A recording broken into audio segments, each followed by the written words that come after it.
Okay, so this is Cody Thibodeau. He's a pilot, flies airplanes. That's good? That's perfect. Okay. And this is Flight Tales. Ooh. You're supposed to do that.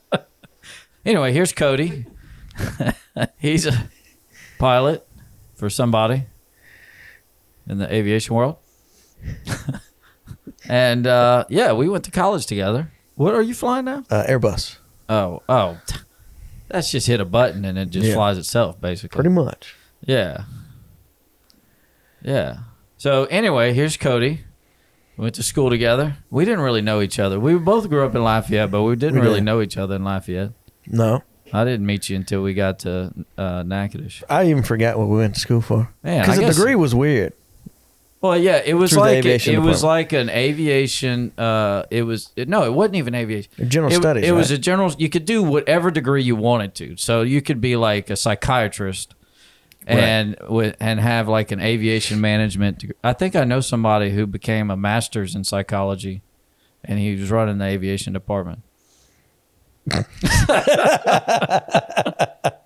That was our department head of the aviation department at Northwestern. But no, we could. It was like a general studies. Yeah, if we get him on here, you'll know. You'll understand. Yeah. Yeah. The next guest we're gonna Yeah. Oh, I hope you can get him. He'll ride his dirt bike down here. Yeah, he'll park it in the room. That's right. He'll park it right here. We used to have a party at his house. What was it? Once a year? Yeah, all the aviation. Did we? He had his dirt bike in his living room. Yeah, he did. We probably met, in the class. Cause, I guess it was in the class, yeah. Yeah. I mean, I know it was the first year because we both were from Lafayette. So that was kind of like a cool thing because, I mean, I didn't know nobody. I didn't know anybody in Natchitoches when I moved up there. Now you know everybody. I guess. Well, you know anybody? You're related to half of them now. Oh, yeah. That's right. No, I didn't know anybody. Yeah. And then we started doing the flight team thing. Back to the degree. Hold on. I think we kind of skipped over. I think it was like a general studies with a concentration in aviation. I think that's what it was. Yeah. But like it don't say, on my degree, it don't say anything about like aviation. No, I don't think mine does either. Yeah. I think it just says general studies. Yeah, we just got a general studies degree. That's why. They lied to us. That's why. Yeah, that's right. We paid for the aviation part. They just that's all took right. it out. Yeah, I guess we met in class. And then we were doing our stuff together. And then, we did flight team. Pro Dustin wants to know what flight team is. So, yeah, flight team was, so they had these schools that got together and they do this competition. We had like a regional competition. It was like a landing competition, a cross-country competition. It was like you had to touch down on a certain spot on the runway. They had like, and then there was, they had the bomb drop, but you weren't supposed to say bomb. It was like where you like fly over a barrel and you're supposed to drop something out and it's supposed to, the closest one to the barrel is. And then you had the pre-flight one. Oh, yeah, where you had to find stuff. And they had the one you got me lost in. I did flight team multiple times before the time I was with you, Flight team, so that's what it was. And then whoever won the regional went to, they had a national thing. Yeah, he got me lost. Yeah, so one time at flight team. This one time at flight team. So Ryan had to plot a course. It was a circle course. Cross country. Yeah, we were flying. Where were we? Killeen? We're flying out of Killeen, yeah. Out of Killeen, Texas. So he was in this room, and they gave him latitude and longitude points. Yeah. And I had to find the points on the map. And he had to draw a line, and then he had to calculate how long it would take before he made his next turn. So he finishes that, and I'm nowhere near that. And I'm just his co-pilot in the airplane. Yeah, you were waiting. They give me a stopwatch, and he gives me the points. Okay, when we hit this fix, we go this long. Wait, well, I thought you were flying. No, you were flying it. Oh, okay. You handed me the map and the stopwatch, and so we go to these headings. Now and I remember. Yeah, okay. And I don't know how we got lost, but we were so lost. Oh, the first 2 points, we were like right on point, right on the time I had planned. I was like, man, we're gonna ace this thing. We're gonna get right. We're gonna be number one. And what was it? The third point? Yeah. Yeah. I think it was third point. We had no clue. It was supposed to be not a 90-degree turn. It was like more than a 90-degree, like, I don't know, 135 or whatever. I don't know. It's supposed to be a sharp turn. And we ended up not turning that sharp. Yeah. So we're flying around looking for this point. I don't remember. We just kept flying. Yeah. And we were just like, I don't know where we're at. And then we started looking at fuel because our fuel gauges started bouncing around, and we're like, man, I don't know, I don't see anything. We couldn't tell. I do remember passing over like a football field and it said Bastrop. Remember that? And then like North Louisiana has Bastrop, and then we were like, how did we end up? How did we end up back in Louisiana? And so we didn't know who to call. Yeah. And like going to this airport, we had no clue where we were. Yep. So we were just on whatever frequency we could figure out. And then you like circled an airport. But what was crazy was they blacked out the VOR indicator, so we couldn't see what that was. Yeah, they put shoe polish on the VOR, which is a navigation thing for us. So if we were able to use it, we would know, kind of have an idea of where we were at, figure it out, you know. At some point, I think I started like licking my finger to try to get the shoe polish off. Yeah. And you were clean shaven at this point. Yes, I didn't have a beard. That's right. So we end up, we just New landed Brunswick. at this airport. Yeah, it was New Braunfels, Texas. Yeah. So we circled around, landed at the airport. We pull up to the FBO and we get out. I go in the FBO and I'm like, where, I just ask them, like, where are we? And these people are looking at me like, what? And I go in there and I'm asking them, and I'm like, where are we? And they're all looking at me crazy. And I'm laughing in the background at this point. And then they finally tell me New Braunfels, Texas. And so, okay, well, we need, we got fuel, I think. And then I end up going to the bathroom. So I go in the bathroom, go in the bathroom, use the bathroom. I go up to wash my hands, and I look in the mirror, and I got this black like Hitler mustache on my lip from the polish. And I come back out, I'm like, Cody, you didn't tell me I had this Hitler mustache on my face. Yeah, he got me lost. So it was kind of like payback. Did we have cell phones? I feel like I got a payphone and called King. Yeah, no, because they took our cell phones. Oh, yes, because they didn't want us to know where we were at. We couldn't use our phone to figure out where we were. Yeah. I had to call King, and I think I used it was a payphone. It was a payphone, yeah. We were like the last people left. Oh, yeah. We come in for landing, and they're all on the side of the runway clapping us as we're landing. Yeah, they were all laughing at us, and we were the talk of the whole flight team. And then after we park, they come and tell us there's a portable GPS in the back of the airplane. Oh, yeah. Yes. They're like, why didn't you use the GPS in the back? Well, we didn't know we had a GPS. They were tracking us with a portable GPS. Yeah, they knew exactly where we were.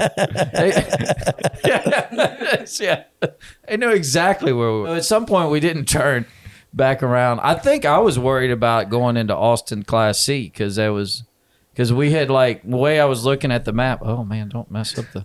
Yeah. Well, who knows what we flew through because we didn't know. Yeah. Nobody gave us a phone number, so we're fine. Well, no, yeah, we're good. It was colleges, so you were competing against colleges. One of them was Delta State, which is in Mississippi. LeTourneau is in Texas. Central Texas College, which they were putting it on, so that's why we were in Killeen. There was one in... Was Tech? Did Tech go? Yeah, Tech went. You guys flew the airplanes there. We had to ride. Me, Josh. That's David and Josh, and me and Keith. Yeah, and then you guys got stuck in a rainstorm and had to... Yeah. So we were on our way back, and you weren't part of this. No, I was stuck in the van with David King as he was sideswiping a bridge. Well, you got to tell that story. On the way home, we sideswiped the bridge because it was late at night, and it was this big Did NSU... he fall asleep? I don't know. I think we were all asleep. Oh. It was this long university van. Yeah. Yeah. Yeah, the extra long one. Yeah, it looked like one of those Predator vans that they gave us to ride in. And he just sideswiped the bridge. He said he wasn't going to tell anybody, so I guess he just... the big scrape on the side of the van. It was huge. I don't know how it happened. Yeah, somebody hit us in the parking lot. Yeah. And then you guys had to go to a motel with like a... Yeah, so we're coming back, and I think the clouds ended up getting low. And so we kept moving lower, and so it was nighttime, and we wanted to be safe. So we ended up landing in Huntsville, Texas. Nobody was there. It's a little small airport, and actually I think they got like a prison there or whatever. There was nobody there. We couldn't call anybody. We didn't know who to call. iPhones weren't even a thing. All we had was like Nokias that didn't even have internet on them. So we land, we park the planes, we get out, and we're like walking around looking, and nobody's around. And we come up to this hangar. It had like a little crack in it in the door, and we were just looked in there, and it had like stuff hanging from the ceiling. It looked like a scene from Texas Chainsaw Massacre or whatever. So we were freaking out. And we figured we'd had to sleep in the planes, which there's not much room in a 152 for two guys to sleep in. And then luckily this I don't know if he was sheriff or city police or who he was, but some police officer came. He said, "Oh yeah, there's a hotel I can take y'all to." And so we go to I think it was like the Gateway Inn and Suites or something. So we go in, and I think I was the treasurer, so I had all the like checks and stuff. I don't know how. Because I remember them telling me to go in there and book the room and tell them there's only like you, so that they don't charge us extra for more people in the room. That's how I remember it anyway. So I go in and I tell them that, and the lady's like, okay, and then I pay for it and everything, and then it's the only door into the place. Like, it's one of those hotels where you got to walk in past the front desk, like old-timey ones where you don't. Did they have to give you the key? Like, was it a physical key? I think it was a key. Like, it wasn't a card. Yeah, it wasn't a card you swipe. Yeah. Hold on. Let me go back a little bit. I think she told me the only thing they had open was the honeymoon suite. Yeah, because didn't y'all have like a heart-shaped bed? Yeah, we had a big like king-size bed. I want to say there was a heart-shaped bathtub or something. That's what it was. Yeah. There was something like that. I can't. The bed, I remember the bed being normal, but like there was something, honeymoon-like about it. So we go in there, and so she thought it was just me, and then ends up we all walk through there, and then she starts yelling at me and wants more money, so I had to give her more money. It was kind of gross in there, like it was one of these roach motels. We end up 3 of us sleep in the bed. There was a couch, and one guy, Josh, slept on the couch. Middle of the night, Josh is like, wakes up, no, and we're all asleep, and freaks us out because we thought somebody was trying to break in the room. The next morning, we open the blinds, and there's like a Days Inn, which was way better than this old nasty place, right next door. That was our stop on the way. And then next morning, the weather was good. We made our way back to Natchitoches. That was our flight team story. You should do flight team. I should be flight team. You should start a flight team. Well, I know Tech still has flight team because I've talked to people that go to Tech now, and they said, "Oh yeah, I was on flight," but they took it more serious than we did. We were like just goofballs, you know, like we didn't take it serious. We were just there to have a good time. We were the only school that did that. Yeah, we were the only school. All the other schools were just like, we're practicing for flight team. We want to hit the, we were like, yeah, whatever, Yeah, they all showed up in like Mercedes vans, and we showed up in like a Napoleon Dynamite van. Yeah, oh yeah. Yes. The competition was called SafeCon. Yeah. I think they still do it though. Yeah, I think they still do it, but I don't know if it's just like a collegiate thing or. So we didn't bring a 172; it was just a 150. Well, we only had that 172. Yeah, and like David didn't want to bring that. David King. Yeah, we had like the ugliest airplanes at flight team too. Yeah, we had that brown. Oh, it was horrible. Wait, that's the 172 that was brown. That was like. And then the RG was brown. It was that. It had brown UPS and yellow brown. And white. Yeah. Looked like a UPS bird. It did. Yeah. That was the only one that was nice. Yeah, that was our nicest plane. It had like an HSI and a nice GPS in it. And I did the flight team first, and then Cody came in. Our senior year, I was treasurer because nobody else would be.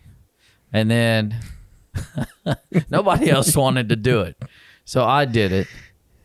And then I think down the road I became president because nobody else wanted to do it. So I did it. Yeah. I graduated in 07. You graduated in 07. Then what'd you do after that? What did I do? Then I went to Acadian. Oh, that's right. You and Michael went together. Yep. Because I was going to go, but I didn't have my multi or something. Or y'all got multi? How'd y'all get multi? How'd you get multi? No. You were working a fly by night because I went and get my multi there. Oh, yeah. I remember that now. That's another story. Yeah, that is. Now it's jogging my memory a little bit. What was that guy's name? Flip. Yeah. We went to some place called what? The Brown Door? Oh, I don't know. I was, I was drunk. I don't know. I don't know what the place was called, but I remember. Well, Flip took us there, didn't he? Yeah, he took us there. And then I remember leaving to go get something for him. We went together, me and Flip. Yep. And you stayed at the place. Yep. And then I come back. He hit somebody. Didn't he hit? I think he hit somebody. Yeah. And he yelled at the lady. Yeah. And then we come back and we told you about it. Yeah. Yeah. I was glad I stayed. Yeah. I'm glad I stayed. Yeah. Yeah. And then, we stayed out too late. And then I think you had a check ride the next day, didn't you? Yeah. And we'll walk into work and Flip and quit. No, he didn't quit. He did. Did he quit? Maybe he did quit. No, Yeah. he did. He showed up late and went home early, didn't he? No, I didn't think he ever showed up, and then he quit. I don't think he quit because he was there. He was there while I was working there after that. Oh, maybe he just quit for the day. Maybe he quit for the day. I showed up late and I got in trouble because I tried to call my student and they didn't answer the phone and I left them a message and then they showed up. Yeah. And then Sharon got mad at me because I remember that. Because I was late and I told her I wasn't feeling good. She knew. Oh, well, yeah, she knew what happened. You probably looked like you weren't feeling good either.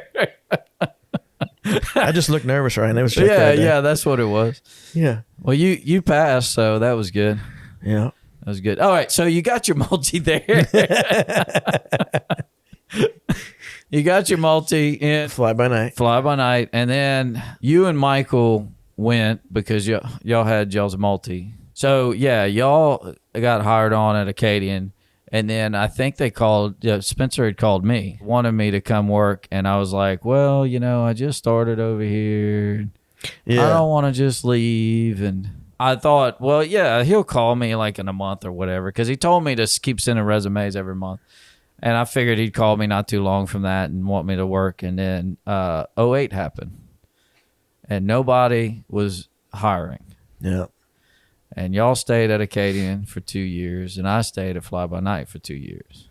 Yeah, where'd you go after? We did American Eagle after that. A.K.A. Envoy now? Envoy now, yeah. So y'all were there. You lived in Dallas then, huh? Yep. I think I was there from 2010 to 2014. Oh, Yeah. That's a good time. Long time. Yeah. Where'd you go after that? I did corporate here in Lafayette for private owner. Oh, yeah, the one that Trey worked at? No. Who's that? Well, I'm not gonna say. I flew a jet for somebody in town. I'm trying to figure out who it was. Like it's pretty bad because you think you'd never forget these things, and I know. I mean, we were in touch. Well, you know who I worked with because you got me fired from this job. Did I? Yeah. Oh, I know who you work for. Yeah. Yeah. I don't remember the owner. Well, no, I think I kind of remember the owner. Yeah, he was in the. I know what business he was in. Yeah. Yeah. Yeah. Did you go to Swiss? You didn't go to Swiss. That was Mike. Michael. Yeah. And Trey. And Trey. Trey later. Yeah. All right. David went to Swiss too. Yeah. So you flew for that guy, and then you and Trey worked together. Correct. That was for a while. 3 years. Oh, God, it felt like it was longer than that. Tell me about it. I wasn't even working there. Yeah. So I was there for 3 years, and then after I left there, I was with the last company I worked for 5.5 years. I was chief pilot at my last job for. Yeah. Yeah, 5 years, huh? And I'll be here at this airline 2 years in November. It's already been 2 years? I know. Yeah, you've gone to the airline twice. I have. I guess you like it because you've gone back. I like the schedule. Yeah? It's always scheduled out a month in advance, so I know what I can plan, what I can't. Yeah, you got a bid, right? So you bid for your schedule every... Yeah, so it's all based off of seniority. Yeah. So naturally, I'm only been here 2 years, so I'm at the bottom. But you kind of bid, and whatever days you want off, it kind of goes through natural selection through the seniority list, and then you get what you can hold. Yeah. But it's not bad. Where are you based? Dallas. Okay. When you get hired on, it's kind of wherever they need people. You. Right. Yeah. So I started off in Miami. It's based off of your age and class, and they give you on the board, hey, this is what we have to choose from. But I knew what airplane I wanted, and I wanted airplane over base because I knew I can move my base quicker than I can move my airplane. It's a game. It's a game, and you got to know how to play the game. Michael's kind of explained the game, but I've never played the game. I've never been there, so I don't. Well, so in class, it goes by your birthday. So the older people pick first, and they literally put, okay, we need 8 of this airplane and this base, this and this, and then you'll go down, okay, I want that airplane, that base. So normally I work like a 4-day work week and then 3 days off. But what's good about the airline is you can take your schedule once you get it in that month and see what else that they have left that's open. And if you don't like your trip, you can take it and move it with that open trip and then drop your trip. So like this past week, I worked 4 days off, but then I have 8 days off now. Okay. So you were able to move it around to where you could have it. The company can't fly you more than 85 hours a month, but you can pick up. You could select a... Yeah. Correct. Yeah, but I mean, it's great. The corporate world was great because I was home, but it's the not knowing when do you have to go to work because it's always a matter of when that phone rings. Do you know what flight you're going on? Or you like picking like the airline puts out a route and you're bidding for that route? So we have something called preferential bidding. So some people do. We have bid packets, and you can look at, hey, this trip goes here. I like this. I just bid for days off and stuff that I could commute in and commute out on. Okay. So I really don't look at it. You don't look so at as the long trips. as they give me, so once the bids come out and they say, this is your award for next month, that's when I know where I'm going. Oh, okay. But some of the senior guys, they get to handpick, hey, I want to go this overnight. Yeah. I'm not senior enough to do that, so I just kind of bid for days off. Right. And it takes so much time to go look through the bid packet and say, hey, I want this overnight. I mean, you could put that in the bid system. Hey, I want these overnights. Yeah. I don't like these overnights. But you kind of limit yourself when you do that. Yeah. I just keep mine pretty vague. Is there a benefit to living on base, like living in Dallas? Absolutely. Oh, if you could live there. So commuting is the worst part. Some days you can't make it home. Some days you can't make it to work. Yeah. Yeah, they might ground the plane because the coffee pot don't work. Yeah. It's very important. It is important to, might need your coffee. But the guys that live in base, drive to work is, they say the best thing. But you got to like where you live. Yeah. I don't like Dallas. Okay. Yeah, you did live, but you did do that. You exactly did that why I don't like it. American Eagle. Yeah. Y'all lived in Dallas. Yeah. If you call that living. Well, it was me and Mike in this 1-bedroom apartment. He lived in the dining room. And we went to Home Depot. Well, y'all didn't make enough money to have a nicer place, or even have a separate 2-bedroom apartment. I think our first year at the airline, we only made like $19,000. Oh man! So we split this 1-bedroom apartment, and then we put partitions up in between the living room and the dining room, and that's where Mike was. I think I went there one time. I think I was up there one time while y'all were working. Yeah. I did go up to Dallas for training. I guess it was recurrent in the King Air. When I made captain in the King Air, I went up there for training, and I think I met up with y'all. Yeah, I think so. Yeah. Yeah. These things are just coming back slowly. They're paying these guys ridiculous amounts of money. Yeah. You can do whatever you want in aviation now. Like, you could jump around from job to job, right now, because the industry's so desperate for pilots. So if you don't like what you're doing at this moment, you can go do something else. Absolutely. It wasn't like that when we first started. Like, no. I remember David, I remember he was instructing at Northwestern when we were still getting our licenses. And then he got a job at American Eagle with 500 hours of total time and 100 multi. Yep. And then not long after that, they started furloughing people because it wasn't doing good. I guess that was around 08 or whatever. Yeah. I don't know. I don't remember if he got furloughed, but furloughed. But I think he did. He might have. Because he wasn't there when we went. Yeah. So I mean, it's been up and down in our small time in aviation. Before COVID, it started like just going straight up. Well, I think COVID slowed it down, like it just kind of dropped off, and then in the it's beginning going back up again. And then the airlines started offering those early retirements, and I think they offered more than they thought they needed, and people took them. Oh yeah. And then after COVID, the flying public came back. Yeah. And they needed more pilots. Yeah. So that we're kind of in that upward. Well, also there's a whole like deal where you got a bunch of pilots retiring. It used to be 60 where you had to retire, and then it was like they realized, oh man, we're going to lose a bunch of pilots. Let's up it to 65. Right. And then they had that crash in Buffalo where Colgan crashed, and then that made on the bottom end like, oh, now you got to have 1,500 to even work for the airline. So now you got only a select few of pilots that can actually do that. Right. And so that's what's created the whole shortage. Correct. Yeah. And then now they're talking about raising the age of 67. So, I mean, sometimes you got to retire at some point. I mean, you would think. I don't know if I want an 80-year-old pilot flying up there, That third divorce. You got to make that money. Some guy walking in with a walker to get in the front seat. Oh, yeah. Pushing your whole flight crew down in wheelchairs. That's right. Who's that old guy? Why is he getting up there? That's your pilot. He's the captain. Oh, yeah. Corporate's nice, but it's too much dealing with kind of like the back of the house. The airlines, you just get in and you just fly the airplane. That's you don't even have to deal with the passengers. You just get up in the front and just the flight attendant deals with the passengers. The pilot just gets in, flies. They don't even have to flight plan. No. The dispatchers send the flight plan over. Now, I guess y'all can change it if y'all want, huh? Yeah, the captain can add some things, and then we can look at the weather.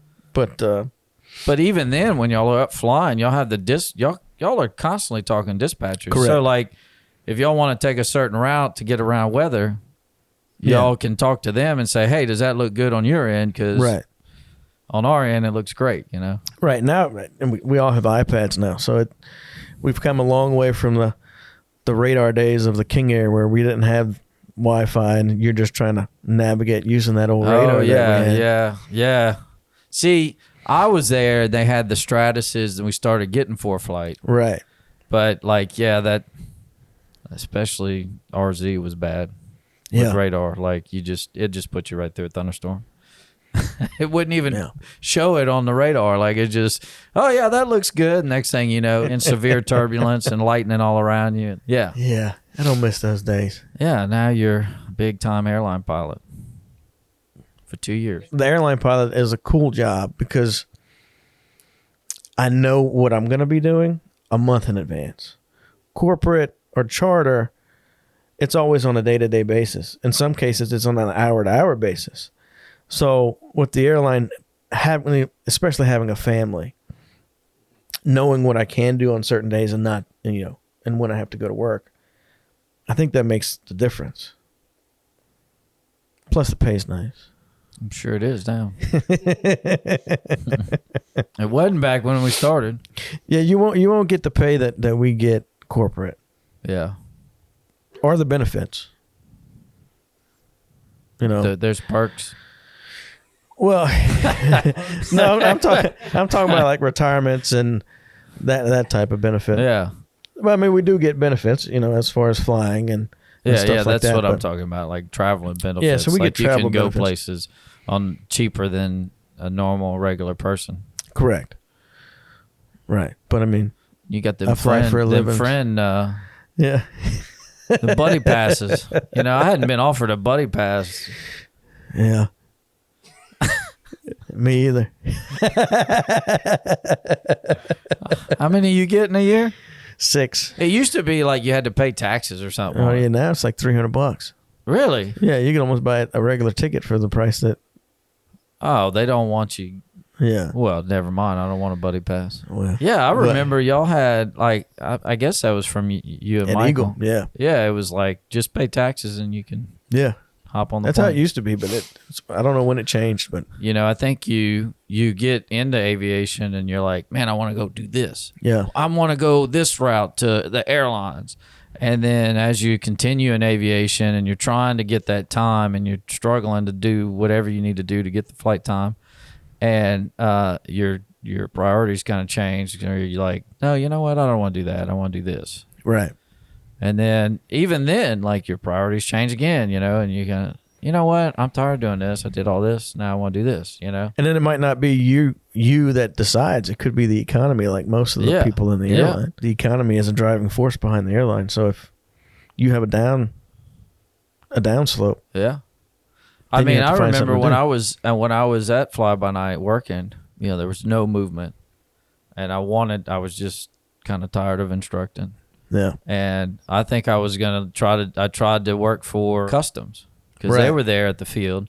And then I tried to work, I was like, well, maybe I could be an air traffic controller, you know, and I thought about that. And then I thought about it. I mean, it passed my mind. I don't think I really did anything like a resume or anything, but I was just like, I was just ready to move on. Right. And then I think I tried American Eagle too, or at the time, but the economy was so bad that they weren't hiring. Nobody was hired. Right. And then once it started to pick up, then everybody got to go where they wanted to go, you know? It's just an up and down of it. Yeah. And that's what I tell people now. People will call me, hey. Up and down. Yeah. Up and down. Yeah. You know, how do I get into aviation? What do I need to do? And they're like, do I need to get an aviation degree? And looking back, I think if I could have got like a plan B. Yeah. Like got a business degree or something else that I could fall back on. I wish I would have gotten a business. Like, I mean, because we could have done we could have done general studies, like I said, psychology or whatever you wanted to. But like, I wish I would have done more business stuff. Because I fly with some of these guys that have been at this airline. They were furloughed after 9/11 for like 12 years. Yeah. So then you have to figure out, what am I going to do? What are you going to do? So if you got all your eggs in the aviation basket and you hit like a 9/11, nobody's hired. And that's the thing. Like, me and you have been through ups and downs, and people older than us have been through a lot more ups and downs. Absolutely. But like the brand new kids coming into aviation, like all they see is up. Right. You know, and they don't understand that one day. Oh yeah. One day, you just don't know when, but it might. You know. You can kind of start to see it peaking in the industry now. They've cut back on their hiring. Everybody's cutting back. Yeah. And especially with the the Boeing issue, and they're not getting the airplanes that they need. Everybody's really kind of tightening up. Yeah. So I think it's coming. I don't think it's going to come soon, but in the next couple of years, I think we'll hit a plateau in aviation. I think you see more instructors now than you did a couple of years ago. Oh God, yeah. Because I mean, that's the only really way you can build time. Yeah. Well, what I'm saying is like, they're kind of staying a little more, like they're having a harder time to move on. Well, that 1,500 hour will kind of limit you. Yeah. And they really don't have the opportunities like we had with Acadian. They don't really have that anymore. No.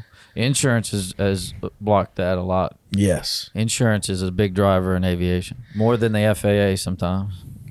Yeah. Well, they want, they're looking out for their risk, but the risk of so they want people with more time to fly a plane.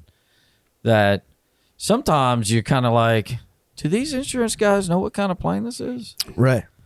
Like, I'm flying a 172. I need 50 hours in the 172. Are you sure? They do stuff like that. That's an exaggeration, but like they make requests that are just like, I don't know if. Well, they're really conservative now with their policy. So. Yeah, so I think I was like 8 years old at an air show, and I said, this is what I want to do. And all through high school, I knew that's what I wanted to do. So that was my goal. Yeah. Start looking at flight schools and doing that. Why'd you pick Northwestern? Why did I pick Northwestern? That's a good question. I think we did like a campus tour of Northwestern, and it felt kind of nice. The school was decent. Yeah. Yeah. So why'd you pick Northwestern? Well, my aunt knew the guy who. Oh yeah, I forgot about that. Yeah. But I did want to do, I Yeah. was interested in aviation too. And that's, my aunt was like, oh, I know some guy. And Yeah. But I mean, it was a really good Yeah. school. I mean, I think we had one of the best instructors ever. David King? No. Cliff. Really. Cliff is. Oh, he's. I mean, a lot of the stuff that Cliff taught us, like I'm still teaching. I still use it. Yeah. I still have everything I ever wrote down Yeah. from Cliff. Yeah. Yeah. The way he taught us the VOR was just. Yeah. Oh, like everybody over here is, I start teaching the VOR and they're like, they don't understand it at first. But Yeah. I got to work through it all. And then finally they're like, oh, that's a lot easier than. Yeah. Yeah. The way that he just made it more common sense. So I was glad I did that. And Cliff at the time I don't think he hit the 50-year mark, but he was close to 50 years of flying. And like they give an award to people who hit 50 years of flying. He was good. Yeah. He knew his stuff. And we didn't, and like that wasn't our deciding factor of going to Northwest. We didn't know who Cliff Rice was. But I think that was. We were just lucky to have him Gotcha. being involved with the school and stuff and wanting to teach. Yeah. But Cliff. that's who you need to get on here. Your kids, they can learn. Oh, we do. I mean, if I could get Cliff, I might have his number if he hadn't changed it. Yeah. That really would be good. He'd tell you, Ryan, you're going all cattywampus. Oh yeah, cattywampus. Cliff, how are you doing? Oh, reasonably well. Well, check his pulse first. He had an accent. Yeah, he'd do his pulse thing. Why are you moving the wheel? Yeah. I don't know, Cliff. I don't know. Those are the things that he would tell us, like in the plane. I mean, full of knowledge. This guy. Oh, yeah. And just his history. He flew for the state, and he flew a bunch of governors. He flew the Learjet. Cliff worked for the forestry department for the state, but he would come and teach, like at night or like whenever he was off, he would instruct us. And he was also an examiner. Yeah. And he was certified to do our stage checks and stuff. Right. So we would go fly, like when we did our instrument training with Cliff, and him being in aviation for so long had lots of knowledge. But I remember him telling a story where he would get on a flight from New Orleans to Baton Rouge and just ride up in the cockpit.